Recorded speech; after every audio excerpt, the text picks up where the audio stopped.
En bonjour mes amis, c'est fou. C'est le tanker russe LG sanctionné qui a été touché hier en Méditerranée. Sur le côté, vous pouvez voir un énorme trou gigantesque et ce n'est pas une IA. Définitivement, il a été touché hier soir. Et encore une fois, ce n'est pas un pétrolier, c'est un navire LG qui transporte du gaz naturel liquéfié. Et ce n'est pas un lever de soleil. Cette photo a été prise depuis un autre navire dans cette zone. Le tanker russe LG est en feu. Il transportait du gaz d'une valeur d'au moins 60 millions de dollars. Ça continue. Donc, ça a été filmé hier soir. En effet, il y a eu un énorme incendie et ce navire est totalement hors service. Plus tard, le feu s'est propagé à travers tout le navire et il a finalement été détruit. Je suppose qu'il a été touché par un bateau drone. Je ne suis pas sûr, mais il semble que cet énorme trou ait pu apparaître. Peut-être à cause de l'explosion du tanker LG ou peut-être que c'était une frappe de drone. Je me demande comment il flotte encore là. Sur la photo du drone, nous pouvons voir un transporteur de gaz arctique Métagas qui a été attaqué en mer Méditerranée hier. Une brèche claire dans la coque est visible. Cela confirme la version selon laquelle il n'a pas été touché par un drone de surface par le bateau drone. Ouais. Donc, l'armée américaine a également cette version, mais il est encore tôt pour le dire. Je pense que c'était un bateau drone après tout. L'Arctique Métagas de la flotte fantôme russe a été touché près des côtes libyennes. Eh bien, ce n'est pas la première fois que des navires russes sont ciblés en Méditerranée avant qu'un pétrolier n'ait subi plusieurs dommages à cause de largage de drones. Eh bien, je suppose juste que les drones ont été lancés par le côté ukrainien depuis un autre navire situé près de ce pétrolier. Mais ici, l'échelle est, je dirais, encore plus grande, car à en juger par ces photos du drone, le tanker LG n'est plus. Il devrait être mis hors service s'il reste à flot. Une nouvelle absolument fantastique. Je dirais qu'il y a eu une très longue pause dans ces frappes sur les tankers russes, et c'est le premier coup porté à LG. Au fait, je pense que l'Ukraine a décidé d'agir en ce moment. Alors que les États-Unis et d'autres alliés, ils sont trop occupés au Moyen-Orient. Et je suppose qu'après tout, ce sont les États-Unis d'Amérique qui ont dit à Zelensky et à l'Ukraine de ne pas aggraver la situation en frappant les tankers russes. Eh bien, si Trump lui-même pouvait aggraver la situation au Moyen-Orient, je pense que l'Ukraine garde également ce droit. C'était un genre de grand navire. Donc, avant et après. J'aime plus l'image après qu'avant. Oui, les Russes disent que ce sont des bateaux drones ukrainiens qui ont frappé l'Arctique Métagas. Cela a été rapporté par Mintrans. C'est le ministère des Transports de la Fédération de Russie. Un accident s'était produit hier.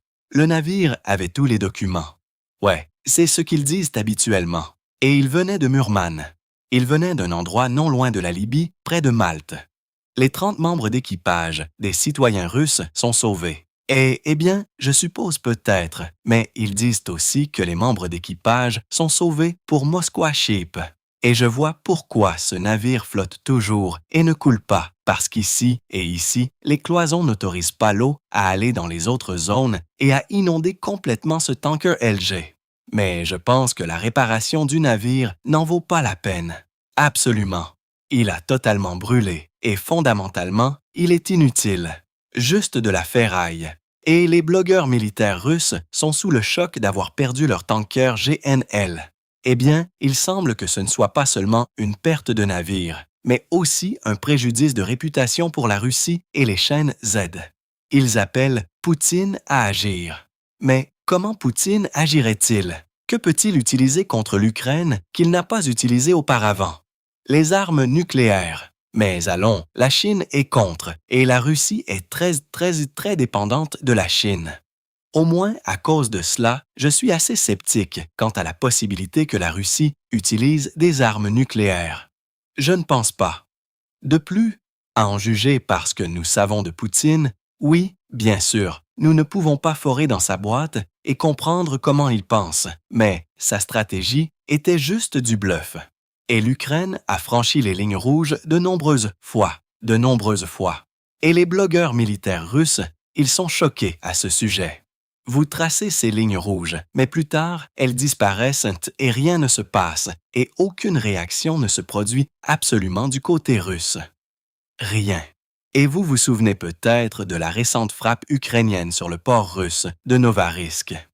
Prétendument, si nous faisons confiance à certaines des chaînes militaires russes, elles disent que plusieurs des navires ont été endommagés, des navires militaires. Selon les informations publiées par la source DOSA, ces rapports sont généralement confirmés plus tard.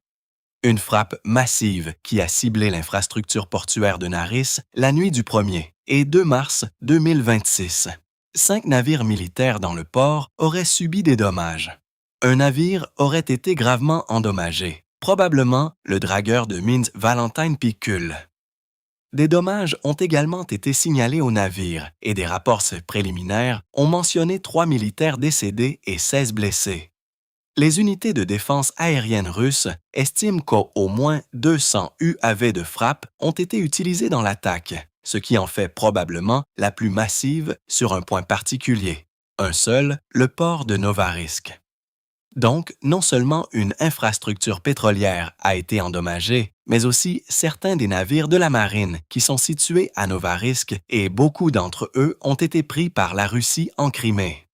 Les Russes pensaient qu'en Crimée, il était un peu dangereux pour leur marine d'être placée. Mais à Novarisk, c'est la même chose. Ouais.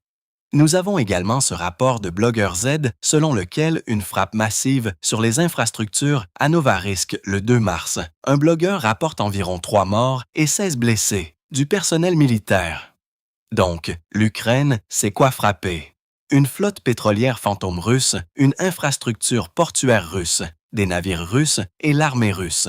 La situation au Moyen-Orient joue en fait pour l'instant en faveur de la Russie parce que les prix du pétrole augmentent. Mais la Russie est toujours en déficit parce que le prix de la marque russe Ural est encore un peu inférieur aux prévisions pour cette année. Donc oui, nous avons ces navires au moins des images avant. J'attends toujours les images des satellites ou peut-être qu'un témoin oculaire peut le filmer. Mais les blogueurs militaires russes confirment en quelque sorte la situation terrible pour eux. Donc, celui-ci est en russe le Piona. Eh bien, ce n'est pas la chaîne russe elle-même, mais il se réfère à l'opinion des blogueurs militaires russes. Donc, oui, une sorte de pénis de mauvaise journée pour la marine russe, pour les tankers LG russes et peut-être pour l'armée russe, même sur les lignes de front. Eh bien, avant de passer à la mise à jour de la carte militaire, mes amis, je veux remercier le sponsor de la vidéo d'aujourd'hui, et c'est vous. Grâce à vous, je suis ici et vous rendez mon travail possible. Donc, merci beaucoup pour vos likes, vos abonnements. Et au fait, oui, si vous me regardez en ce moment et je sais que vous regardez, veuillez appuyer sur votre like. Et si vous n'êtes pas abonné à cette chaîne, veuillez vous abonner. C'est gratuit. Et un remerciement spécial aux sponsors de ma chaîne, aux membres de ma chaîne et également aux supporters Patreon. Les gars, sans vous, je ne serais pas capable de filmer ces vidéos tous les jours. Merci de m'employer pour cette mission. Vous êtes tout simplement géniaux. Continuons. Très bien les gars, maintenant à propos des lignes de front. Cette mise à jour provient de Makovsk Osent, où il mentionne que l'Ukraine continue sa contre-offensive dans le côté nord de Dnepropetrovsk Obelist. Pendant ce temps, les Russes avancent avec une petite attaque d'infiltration vers Rizanivka. Hier, nous avions déjà cette confirmation. Aujourd'hui, la Russie a mis plusieurs drapeaux de plus. Est-ce quelque chose d'exceptionnel? Je ne dirais pas cela. Juste une opération d'infiltration russe standard. Il y en a eu beaucoup de celles-ci auparavant, et généralement, la fin n'est pas si bonne pour les soldats russes. Donc, Gerasimov dessinera probablement quelque chose comme ça, au moins, sur ses cartes militaires officielles, s'il ne l'a pas encore fait. Mais le fait que nous sachions comment se terminent généralement ces attaques de l'armée russe. Le fait que l'Ukraine aussi, auparavant, a lancé une contre-offensive depuis Draïlia. Mais maintenant, si la Russie part de Draïlia dans la même direction, cela signifie qu'il n'y a pas de concentration des forces armées ukrainiennes. Donc, la Russie attaque du sud vers l'est et l'Ukraine attaque de la partie nord. C'est la situation actuelle. Nous avons ce que nous avons. Je veux juste vérifier. Donc, les Russes publient des vidéos avec eux, avec ces drapeaux dans la colonie. Certains des soldats russes, sur la caméra, disent qu'ils ont pris ce village. Qui est ce type? A-t-il participé à cette attaque? Absolument pas. Cette vidéo a été filmée par ZWD News. C'est la chaîne de propagande russe standard. La seule chose que ces Russes étaient soutenus par beaucoup de drones FPV qui rend cette attaque inhabituelle. Il y avait au moins 2 des soldats russes et beaucoup de drones. Mais l'Ukraine a aussi beaucoup de drones. Donc, nous verrons combien de temps ils vont rester à cela. Ouais, ici, la Russie commence à utiliser des drones plus que d'habitude. Probablement qu'ils envoient certaines des brigades capables, peut-être même Rubicon. Et ils ont également frappé la logistique ukrainienne loin derrière les lignes de front. Je pense que ce sont des camionnettes, mais vérifions. Ouais, certaines des camionnettes ont été chassées et frappées par le drone russe. Plus un abri de l'armée ukrainienne. Mais ce n'est pas seulement la Russie qui utilise les drones contre les forces ukrainiennes. Bien sûr, nos gars sont encore plus efficaces. C'est la vidéo GoPro du soldat russe. Ils conduisent à Banka. Voici le drone. Désolé les gars, je ne peux pas vous montrer le moment de l'impact, mais probablement avec la capture d'écran. Ouais, c'est le drone, soldat de Banka, et il y a eu un boom. Le soldat a sauté de Banka tout de suite. De plus, l'Ukraine a continué à aplatir les systèmes de défense aérienne russes. Celui-ci, c'est un avancé. S-400 qui a été annulé dans la région de Belgare. Fédération de Russie, territoire russe, un radar, 2 lanceurs. Tout cela a été chassé et frappé avec certains des largages de drones. Comme nous pouvons le voir sur cette vidéo, une opération à longue portée très précise du groupe ukrainien Lazar. C'est l'une des unités de drones ukrainiennes les plus efficaces. Ouais, bien sûr, les véhicules ont disparu pour la Russie. Pas seulement les véhicules, mais très sophistiqués, comme je vous l'ai mentionné, les systèmes. La Russie a perdu tellement de S-400, tellement de S-300 et bien d'autres. Je suppose qu'ils luttent vraiment avec ces pertes sur le territoire russe, sur le territoire occupé de l'Ukraine, et ils commencent à paniquer et ensuite ils paniquent. Ils abattent leurs propres avions, comme cela s'est produit aussi aujourd'hui. Les Russes ont abattu l'hélicoptère d'attaque KAM-52. À propos de l'hélicoptère, nous avons eu ces nouvelles des chaînes militaires Z russes et aussi cette vidéo a été partagée hier. Un garçon regarde et dit « Oh, on dirait que l'hélicoptère a explosé dans le ciel ». Eh bien, de cette caméra, il est difficile de dire, mais nos yeux humains, ils voient tout plus en détail. Surtout la nuit qu'il y a certaines des lumières, le petit capteur de caméra ne peut tout simplement pas nous donner une image détaillée. Donc, il panique, mais l'hélicoptère ne fonctionne pas. Il a ressenti, comme ils disent, « D'accord, ça arrive ». Eh bien, à propos du type d'hélicoptère, certaines sources disent que c'était Mi-8 après tout. Mais différents blogueurs militaires russes continuent de dire que c'était Komov-52.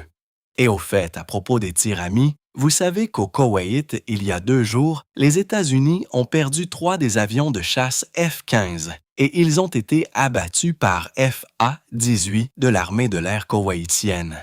Oui, c'était une mauvaise coordination, une mauvaise communication entre les alliés dans la région. Malheureusement, mais heureusement, tous les pilotes sont, je ne dirais pas d'accord, parce que certains d'entre eux ont été blessés, mais au moins ils sont vivants. Et nous avons le rapport officiel sur cette affaire. C'était un incident de tir ami au Koweït. Des avions de chasse de l'armée de l'air des États-Unis ont été abattus par erreur par la défense aérienne koweïtienne, mais cette défense aérienne était un avion de chasse FA-18. D'accord, certaines des vidéos. Les gars, je ne peux pas vous montrer ici parce qu'elles impliquent des attaques d'infanterie de l'armée russe. Je suis désolé, mais c'était une tentative d'infiltration de plus de l'armée russe pour se déplacer vers un petit village. Ils portaient certains des drapeaux, bien sûr, des armes, et l'Ukraine a juste fait le travail approprié comme d'habitude avec les drones. Eh bien, les Russes ont eu la chance de se rendre, mais ils ne l'ont pas utilisé. Mais certains des Russes se rendent comme par exemple, cela s'est produit dans la direction de Draïlia à Donbass. Ils ont essayé d'atteindre Draïlia pour quelque raison que ce soit. Ils ont échoué plusieurs fois dans leurs avancées vers la colonie de Draïlia. Eh bien, ils ont juste été capturés par l'armée ukrainienne. La direction la plus active maintenant est Konstantinivka. Mais pour les dernières 24 heures, je ne vois pas. Oh, en fait, la Russie a perdu un véhicule ici. C'est le nouveau. Il a été publié il y a 18 heures. Les Russes sont allés avec un convoi, je suppose, ou au moins un véhicule de type fin. Comme nous le voyons, les Russes ont évacué de celui-ci. La porte est ouverte, mais le véhicule a été achevé plus tard. Un travail très précis par les opérateurs de drones ukrainiens. Eh bien, c'est un peu rare, après tout, que la Russie utilise ces véhicules pour protéger l'infanterie. Ils avaient beaucoup de ces convois, je dirais il y a quelques mois, et ils ont perdu des centaines de véhicules, en particulier dans cette direction de Draïa, aussi à Prosk.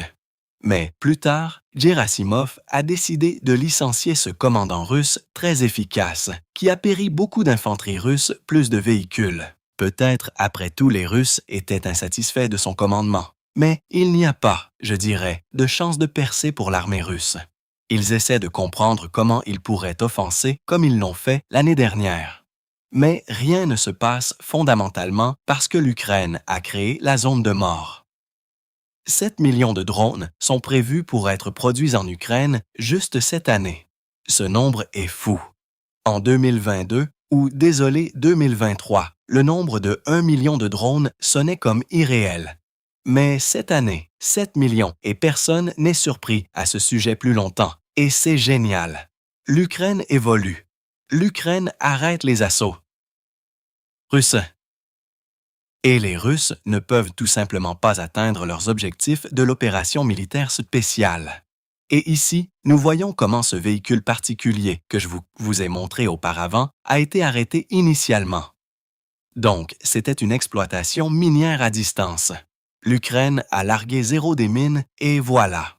Oui, il a été arrêté. Plus tard, il a été mis à feu, mais n'a pas été détruit complètement et a été achevé plus tard avec FPV. À propos de l'infanterie russe, eh bien, comme vous l'avez vu, la porte était ouverte. Donc, peut-être que la plupart d'entre eux ont quitté celui-ci, mais je ne suis pas sûr. L'endroit est gelé à l'entrée vers Konstantinivka. Les mines ont été placées par un drone vampire qui est aussi appelé Baba. Quant aux autres points chauds des lignes de front, tout est plus ou moins stable. L'Ukraine essaie de contre-attaquer dans le village de Dovbush. Ouais, c'est la direction de Lyn. Je me demande si l'Ukraine réussit ici. Mais récemment, la Russie a avancé avec cette zone grise et le Mon. Malheureusement, ouais, la situation là-bas n'est pas bonne parce que les approvisionnements ont été coupés pour l'Ukraine, comme je l'ai déjà mentionné plusieurs fois. Mais la Russie a continué à frapper les trains civils ukrainiens. C'est le wagon. Il a été attaqué aujourd'hui où cela s'est produit à Mykolaiv-August, en Ukraine. Donc, c'est le train. C'est une sorte de station. Ouais, exactement. La ville de Mykolaiv. Les Russes ont utilisé des drones. Un peu étrange parce qu'avant, ils utilisaient des mini-antennes Starlink sur les drones Monia aussi pour frapper les trains ukrainiens. Je me demande comment ils ont été capables de contrôler le drone cette fois parce que Mykolaiv n'est pas si près des lignes de front. Comme variante, ils auraient pu lancer un autre drone pour retransmettre le signal radio standard. Attendez. Qu'est-ce que c'est? C'est un drone pillé qui vole quelque part au plus profond de la Russie. Kirk, 1000 km et plus loin de la frontière ukrainienne. L'usine chimique d'attaque chimique de l'outil ukrainienne.